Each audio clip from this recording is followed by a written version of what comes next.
শুরু বাংলাদেশের Asia cup super four mission. Group পর্ব পেরোতে বন্ধুর ভূমিকা পালন করা শ্রীলঙ্কাই এবার প্রতিপক্ষ। বিগ ম্যাচের জন্য প্রস্তুত টাইগাররা। স্পিরিটটা ভালো লেগেছে। ইম্পর্টেন্ট যেটা আমার কাছে এই টিমের মনে হচ্ছে যে বাউন্স ব্যাক করতে পারে তারা। We just need to think about winning the game. রাননেটটা পরে কি হবে সেটা পরে দেখা যাবে। শীর্ষ চার নিশ্চিতে ভাগ্যের সহায়তা পাওয়া দলের ওপরে পূর্ণ আস্থা বুলবুল বাশারদের। চমকপ্রদ পারফরমেন্স দেখার অপেক্ষায় নান্নু। জাতীয় দলের নির্বাচক প্যানেলে আসছে নতুন মুখ। আলোচনায় সাবেক পেসার হাসিবুল হোসেন শান্ত। জ্যোতিদের নারী বিশ্বকাপের প্রস্তুতি নিয়ে আক্ষেপ বিসিবি সভাপতির। ম্যাচ রেফারি ইস্যুতে নতুন মোড়। পাকিস্তানি ক্রিকেটার ও বোর্ড কর্তাদের ওপর আইসিসির অসন্তোষ। অশোভন আচরণের অভিযোগ এনে পিসিবিকে চিঠি। জরি আলটনের জোড়া গোলে চ্যালেঞ্জ কাপে শিরোপা ধরে রাখলো বসুন্ধরা। মোহামেডানকে বিধ্বস্ত করল 4-1 ব্যবধানে।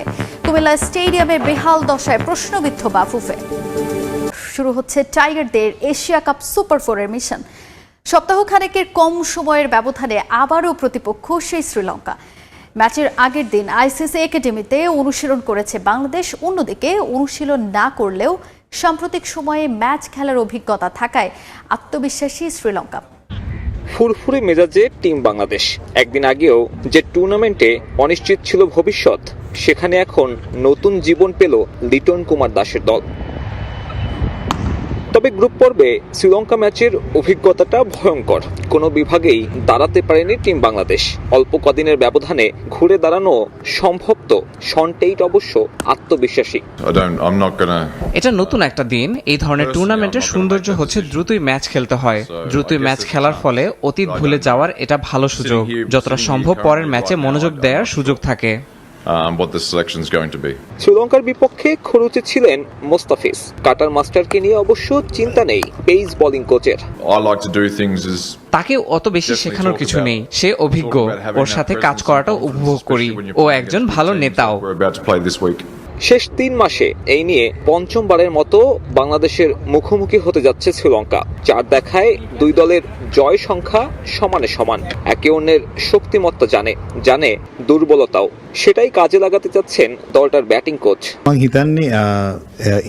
আমরা বাংলাদেশের সঙ্গে গত 3-4 মাসেই 4-5টা ম্যাচ খেলেছি। আমরা তাদের শক্তি ও দুর্বলতা জানি। আমি নিশ্চিত আমাদের ছেলেরা ভালো লড়াই করবে। তারা খুব ভালো দল। আশা করছি আমাদের ছেলেরা তাদের বিপক্ষে পরিকল্পনা ঠিকঠাক বাস্তবায়ন করতে পারবে। তবে এই ম্যাচে অনিশ্চিত ভেলা লাগে। বাবার মৃত্যুতে দেশে ফিরে গিয়েছেন 22 বছরের স্পিনার। বাংলাদেশ ম্যাচে তাকে পাবার সম্ভাবনা কম, যদিও গ্রুপ পর্বে তাকে ছাড়াই খেলেছিল শ্রীলঙ্কা। বাংলাদেশ দলের জন্য সে ম্যাচ থেকে শিক্ষা নিয়ে ঘুরে দাঁড়ানোর বিকল্প নেই। সুপার ফোরে এই পরীক্ষাটাই আপাতত সহজ বলা চলে টাইগারদের জন্য। বিশেষ করে বোলিং ইউনিটটা নিয়ে ভালো কিছু করতে না পারলে লঙ্কানদের লম্বা ব্যাটিং অর্ডার ভোগাবে নিঃসন্দেহে। কয়েক ঘন্টার ব্যবধানে বন্ধু এখন শত্রু। শ্রীলঙ্কার জয়ের জন্য সবাই বুক বাঁধার পরে এখন সেই শ্রীলঙ্কাই বাংলাদেশ দলের প্রতিপক্ষ। সুপার ফোরে এই ম্যাচে দারুণ কিছু করে দেখাতে পারলে বাংলাদেশ দলের জন্য ফাইনালের সমীকরণটাও অনেকটাই সহজ হয়ে যাবে। শ্রীলঙ্কার বিপক্ষে আবারও পরিবর্তন আসতে যাচ্ছে টাইগার একাদশে। পঞ্চম বোলার হিসেবে অন্তর্ভুক্তি ঘটবে শেখ মেহেদীর। তাকে জায়গা করে দিতে বাদ পড়তে পারেন নুরুল হাসান সোহান। যদিও মাথা ব্যথার নাম তাওহিদ হৃদয়ের ফর্ম। এদিকে বদল আসবে শ্রীলঙ্কার একাদশেও। ওয়েল্লা লাগেকে পাচ্ছে না আসালঙ্কার দল। শ্রীলঙ্কান দলের সঙ্গে বাংলাদেশ দলের মধুচন্দ্রিমা শেষ। এখন লঙ্কানদের আটকানোটাই বাংলাদেশ দলের একমাত্র লক্ষ্য এবং সেই বন্ধুত্বকে ইতি জানিয়ে বাংলাদেশ দল চাইবে এই ম্যাচে যতটুকু ভালোভাবে নিজেদেরকে সংশোধন করা যায় গ্রুপ পর্বের সেই তিক্ত অভিজ্ঞতা থেকে। এবং বাংলাদেশ দলে এই ম্যাচে নিঃসন্দেহে পরিবর্তন আসতে যাচ্ছে। বাংলাদেশ দল আগের ম্যাচে একটা বোলার কম নিয়ে খেলেছে, তবে শ্রীলঙ্কার যে লম্বা ব্যাটিং অর্ডার, সেখানে আসলে বাংলাদেশ দল নিঃসন্দেহে চাইবে আরো একটা পুরোদস্তুর বোলিং অপশন অ্যাড করতে। এবং সেক্ষেত্রে সব থেকে বেশি এগিয়ে শেখ মেহেদী। গ্রুপ পর্বে শ্রীলঙ্কানদের বিপক্ষে দলের অন্যতম সফল একজন বোলার ছিলেন, উইকেট পেয়েছিলেন। শ্রীলঙ্কার টপ অর্ডারকেও ভুগিয়েছেন। এই শেখ মেহেদীকে জায়গা করে দিতে বাংলাদেশ দল থেকে বাদ পড়তে যাচ্ছেন অন্তত একজন ক্রিকেটার, এবং সেটা হতে পারে নুরুল হাসান সোহান। নুরুল হাসান সোহান শেষ ম্যাচে ছোট একটা ক্যামিও খেললেও সোহানের যে রোলটা উইকেট কিপিং ব্যাটার, সেই রোল বর্তমানে অন্যান্য প্লেয়ারদের থাকার কারণে তার জন্য বাদ পড়াটার সংখ্যা সব থেকে বেশি। এবং তাওহিদ হৃদয়কে নিয়ে নানান সমালোচনা থাকলেও তাওহিদ হৃদয়কে যে টিম ম্যানেজমেন্ট পছন্দ করে কিংবা দল চাইছে সে ফর্মে ফিরুক, এবং তাওহিদ হৃদয়ের যে অতীত শ্রীলঙ্কার বিপক্ষে, সেক্ষেত্রে আরও একটা ম্যাচে এই ব্যাটসম্যান টিকে যেতে পারেন এবং তিনি হয়তো এই ম্যাচেও নাম্বার 4-এ খেলবেন। তবে ফর্ম ওয়াইজ কিংবা পারফরমেন্স বিবেচনা করলে তাওহিদ হৃদয়ই সবার আগে বাদ পড়ার তালিকাটাতে থাকতেন। তবে সহকারী কোচ সালাউদ্দিন থেকে শুরু করে তাকে যেভাবে ব্যাকআপ দেওয়া হচ্ছে, তাতে তাওহিদ হৃদয়কে আরও একটা ম্যাচে দেখা যেতে পারে এবং সেক্ষেত্রে জাকির আলীকে মিডল অর্ডারে দেখে সোহানকে সেই জায়গাটা ছেড়ে দিতে হবে বাড়তি একটা বোলিং অপশনের জন্য। এছাড়া বাদবাকি যে জায়গাগুলোতে রয়েছে, অর্থাৎ ওপেনিং স্লটে তামিম এবং সাইফ আবারও ওপেনিং করতে যাচ্ছে এবং তাদের সামনে বড় দায়িত্বটা হবে পাওয়ার প্লেতে শ্রীলঙ্কার বোলারদের সামলানো। নানা নেতিবাচক আলোচনা হলেও বর্তমান বাংলাদেশ দলের স্পিরিট মনে ধরেছে আমিনুল ইসলাম বুলবুলের। এশিয়া কাপের সুপার 4-এর প্রথম লড়াইয়ে শ্রীলঙ্কার বিপক্ষে দারুণ কিছু করবে টাইগাররা, এমনটাই প্রত্যাশা তার। যদিও আফগানিস্তান ম্যাচে এক বোলার কম খেলানো নিয়ে কিছুটা অসন্তুষ্টি আছে বুলবুলের। এদিকে সেরা 4-এর ম্যাচে রান রেট কিংবা অন্য কোনো বিষয় নয়, সাবেক অধিনায়ক হাবিবুল বাশারের মতে জয় পাওয়াটাই হবে মুখ্য।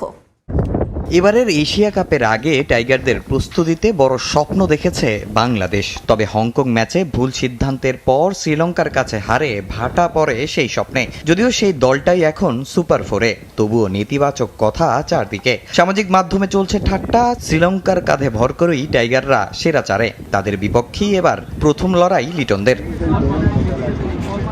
তবে যে যাই বলুক, এ দলটা আস্থা অর্জন করেছে বিসিবি বসের। লিটনদের নিয়ে বড় স্বপ্ন দেখছেন আমিনুল ইসলাম বুলবুল।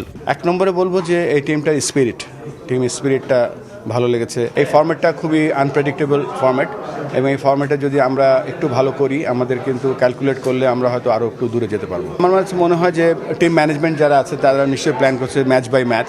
আপাতত সমস্ত চিন্তা আমি আশা করছি যে শুধু শ্রীলঙ্কা নিয়েই থাকবে। যদিও গ্রুপ পর্বের শেষ ম্যাচে আফগানিস্তানের বিপক্ষে এক বোলার কম খেলানো ভুগিয়েছে বাংলাদেশকে। ম্যাচটাও হতে পারত হাতছাড়া। গুরুত্বপূর্ণ ম্যাচে টিম ম্যানেজমেন্টের এমন সিদ্ধান্ত কিছুটা অবাক করেছে বুলবুলকেও। গত ম্যাচটার টিম কম্বিনেশনটা ছিল ভেরি অকওয়ার্ড। 4.5 বোলার নিয়ে আমরা খেলেছি, তারপরেও কিন্তু টিম ব্যাকআপ করেছে। আর সব ইম্পর্টেন্ট যেটা আমার কাছে এই টিমের মনে হচ্ছে যে বাউন্স ব্যাক করতে পারে তারা। আমরা শ্রীলঙ্কার সাথে হারার পরে আমরা আফগানিস্তানের সাথে বাউন্স ব্যাক করেছি। শ্রীলঙ্কার সাথে আমরা ফার্স্ট পাওয়ার প্লে ইউজই করতে পারি, তারপরেও একটা ভালো মোটামুটি একটা ভালো টার্গেটে গিয়েছি। এছাড়া হংকং ম্যাচে রান রেট বাড়ানোর সুযোগ হাতছাড়া করায় জটিল হয়েছিল টাইগারদের সুপার 4-এর সমীকরণ। আফগানিস্তান জিতলে শেষই হয়ে যেত বাংলাদেশের সেরা 4-এ খেলার স্বপ্ন। সুপার 4-এও রান রেট গুরুত্বপূর্ণ। তবে সাবেক অধিনায়কের চোখে সব হিসাব একপাশে রেখে মূল কাজ একটাই, জয়। লঙ্কানদের কঠিন প্রতিপক্ষ হিসেবেও দেখছেন না তিনি। আমাদের জন্য এখন এত রান রেটটা মাথায় রাখার কোনো দরকার নেই।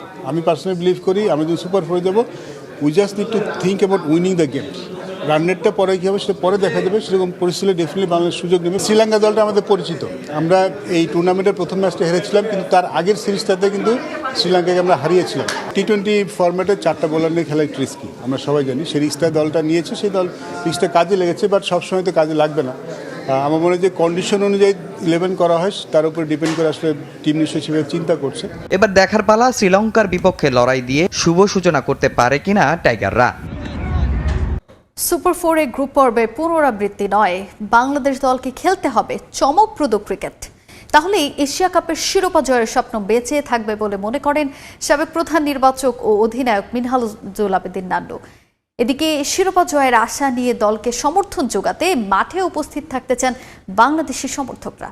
বাংলাদেশ দলের এ ধরনের সুযোগ পাবার পরে তাদের উপরে প্রত্যাশার পাহাড়টাও কিন্তু বড় হয়েছে। এখানে বাংলাদেশি বেশ কিছু সমর্থকরা এসেছিল এবং তারা কিন্তু ম্যাচ শেষে জানিয়েছে বাংলাদেশ দলের কাছ থেকে শিরোপা বাদে অন্য কোনো প্রত্যাশা তাদের আপাতত নেই। আমরা জিতছি ভাই, অনেক এক্সাইটেড ভাই।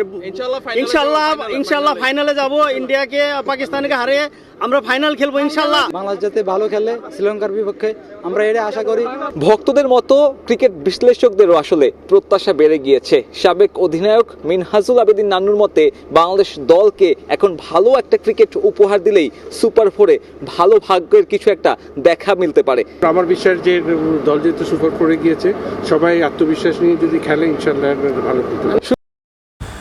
লঙ্কানদের হারিয়ে বাংলাদেশ যেতে চায় ফাইনালে।